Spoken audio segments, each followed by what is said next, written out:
এক তো প্রত্যেকদিন বাড়ির থেকে বেরোনোর সময় আমার প্যান ধরে টানবে, আর বাড়িতে এলে যদি একটা কোনো জিনিস ওর মুখের মধ্যে পড়ে যায়, ব্যাস, তাহলে হয়ে গেল।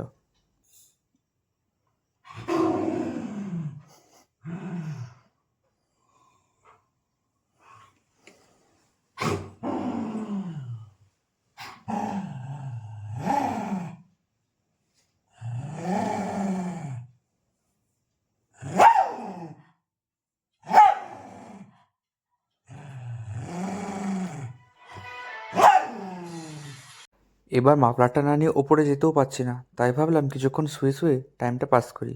কিছুক্ষণ টাইম পাস করার পর দেখলাম ওর মুখটা একটু অন্যদিকে ঘুরে আছে।